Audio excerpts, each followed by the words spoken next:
Okay. Questions?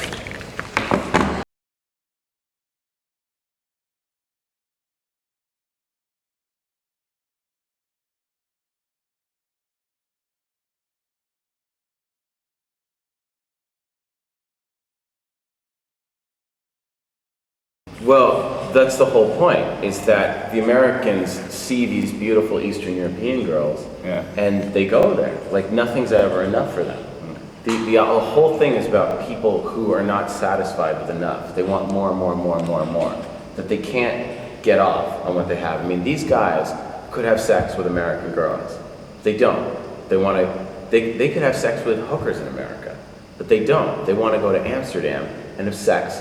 We want to pay to go into a room and do whatever they want to another person. And I see a lot of American guys like this, that they could get hookers in America, but they want that European hooker. And then they're bored with that. Like, they've done that. Then they meet this guy who's like, no, you gotta go to Slovakia, a country they know nothing about. I mean, Americans, after the first screening of this movie, someone raised their hand and they said, is Slovakia a real place, or did you make that up?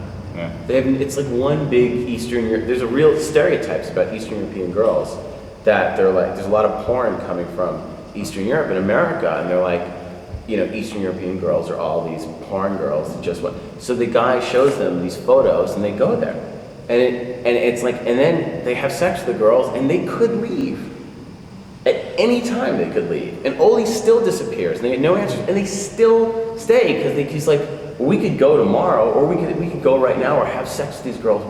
They want more. It's like nothing's ever enough, and that's what gets them into trouble. And like these businessmen who are later, you know, torturing them, like 20 years ago they were in Amsterdam, but then they got bored of that, and then hookers aren't enough, drugs are. It's like nothing's ever enough for anybody in the movie. Well, it's based on a number of things. I mean, one of the things that really inspired me, it was my producer Chris Briggs had spent a year hosteling, and after he'd done, him and his partner Mike Fleiss had done the Texas Chainsaw Massacre remake with Michael Bay. And Briggs said to me that we kind of met up after Cabin Fever and Chainsaw came out and said we should do something together. And Chris said, I was thinking about, you know, some kind of horror movie set in that backpacking world. And I had been an exchange student in France and had done backpacking also and hosteling. And I thought, God, what a great idea, but we didn't know what it was. And then I saw this website where you could go to Thailand and for $10,000 shoot somebody in the head, and it was like a page. And I thought, and I was talking with my friend Harry Knowles, who runs the website Ain't It Cool News, which is a popular site, and we're saying, is this real? Is this place, or is this just some bullshit thing some guy made up? And then I thought, you know what? It doesn't matter if it's real or not. Somebody still thought of this. Somebody like pictured this. So somebody else thought of it. Someone else is probably doing it. And then I saw one of those. It was really seeing the Al-Qaeda video of Daniel Pearl getting decapitated. And I just thought, oh my God, what if you're in a room and someone's gonna cut your head? Like, it's real, it's like that place in Thailand. Like, no money will stop them, no combination of sentences will stop them, they're gonna do it. And that really terrified me. And then I thought, oh my God, that's what Hostel is. It's not about an evil hostel, it's about the hostel, just how they're lured there. It's about the sick things that people do to each other. And I saw real parallels between Americans going to Europe, trying to take advantage of the things that Europe has to offer that you can't do in America. Like brothels and hookers, it's like American guys, it's still like forbidden in America. You can still do it anyway. You go to report hookers and drugs on the internet. It's not hard, but like to go legally do it, like it's still like a thrill for Americans. They're kind of behind the times. And you know, it's about like, that's why I have them in Amsterdam and that slaughterhouse really parallel each other. You know, that's why they're making fun of those girls. Like, yeah, that girl's like, they're making fun of them, and then they kind of become them. You know, they become the hookers that they're making fun of. Well, I think that you have to, you know, you have to film what's in front of you. And I think that a lot of the times you have something in your head like, okay, the scene is in this art gallery and there's a bunch of journalists and you're sitting there, and then you show up and it's like, well, I didn't want that there, and the room is 10 times the size, but you have to like, sort of look at what you know, it's like you have an idea in your head and you can't get too attached to it. It's like, it's an organic thing and it evolves. I mean, my style is, I prep the hell out of everything. I have shot lists like crazy. I don't storyboard, but if there's a certain sequence, I'll storyboard to show what shots I need. But I, you know, have a shot list. We need the wide shot and the close up, and then if we get our basic shots, then I have my bonus shots. Then I'm like, okay, now I want to do like the little insert here and that. And you know, like you have your kind of your wish list, and you have to be, but you have to know what you need just to get the basic coverage of the scene.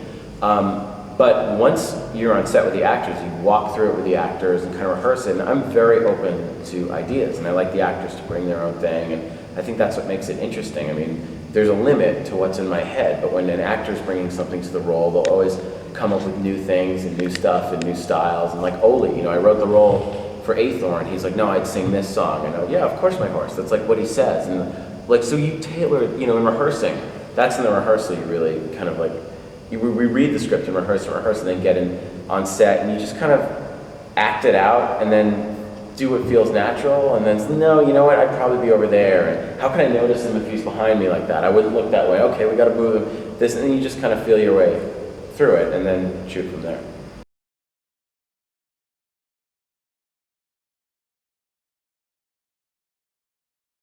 Really?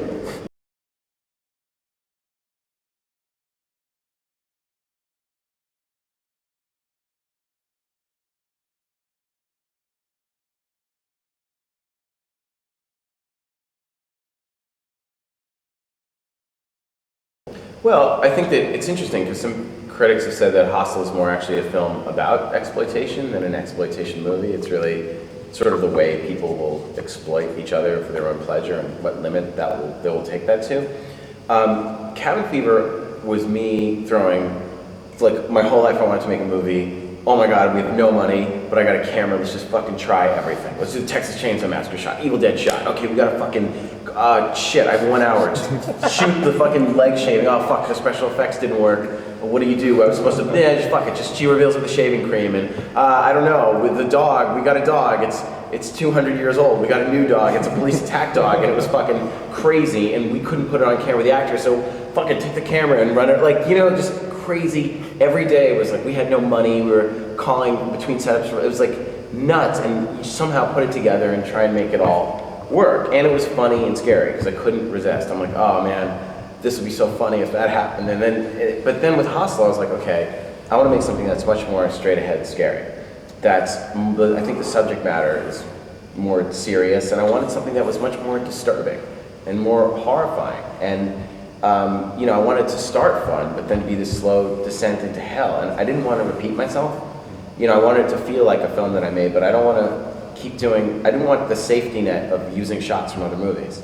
Cabin Fever, I was like, oh, that shot in the thing, just like, now I'm like, okay, I've done that, and I know that I can imitate another style, but I'm never going to get better if I imitate other people. I've got to find a way to find my own voice. And so I was influenced by Audition and influenced by movies like The Vanishing and Sympathy for Mr. Vengeance, but I was never trying to consciously take shots from other movies. I was like, I'm going to go there with the camera and the lens and kind of find my way through it. But tonally, I wanted to make a different film. I wanted a film that would be, you know, I didn't want to make Cabin Fever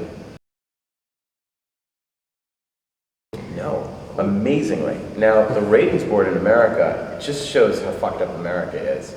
Because, you know, there's so much violence is permissible, but it's like, look what's on it's on television in America. There's like torture and stuff on 24, but Janet Jackson shows her nipple and the commercial's like, protect the children, laws, like they pass these laws. Like people are psychotic over sex in America. It's so fucked up and backwards, but violence, you can do anything. So I put all this gore in the movie. I was certain they wouldn't let me keep the eyegasm. I was like, all right, I'm gonna shoot this full-on close-up in the fucking eye, and they were like, yeah, it's fine. And the studio's like, what? We got an R? I'm like, well, yeah, I got it. And you know, the ratings board, they're a group of parents, so they're just reflecting what the parents of America would get upset about.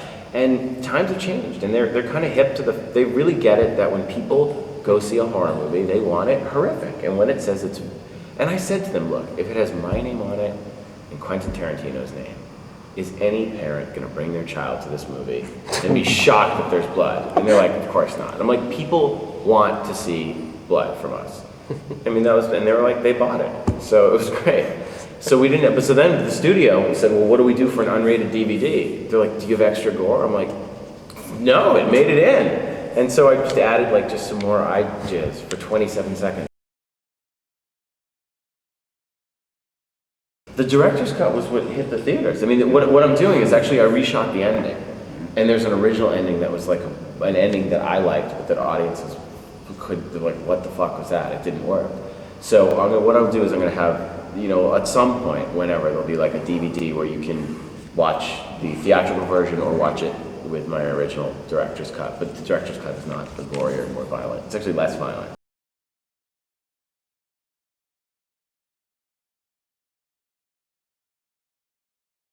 Well, I think that, you know, everybody's entitled to their own opinion, but I think that, you know, if I was making a senseless orgy of violence, there's no way audiences would have responded to the movie the way they did. I mean, the movie opened at #1 ahead of Narnia, and I think if you just do senseless violence, there are plenty of movies that have happened and they've just straight to video or people don't connect with it. I think that people want a story and they want something more, and there's a reason that the movie, it did $50 million, and the violence will take you so far. I mean, the movie has to have something more than that. It's raised a lot of discussions. There was a whole article in Newsweek magazine last week about what's going on in violence in America, and is it the war in Iraq and terrorism? Like, why are people feel the need to scream? I mean, I think that, you know, people are going to think, there's always people that are going to say that, but I think that there's no way the public would have responded to both of my films if it was just senseless violence.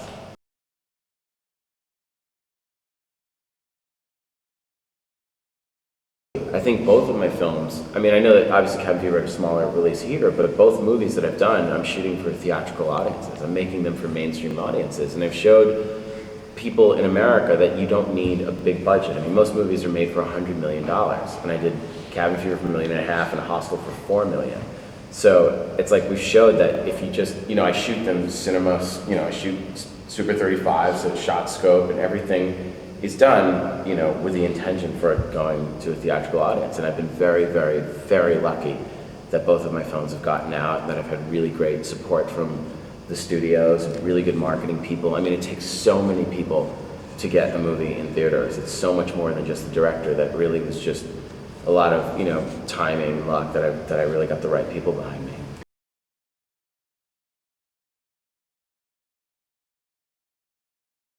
Well, I think that, yeah, I mean, I've done 2 pretty violent films, and I'm going to do Hostel 2 and this Stephen King book, Cell.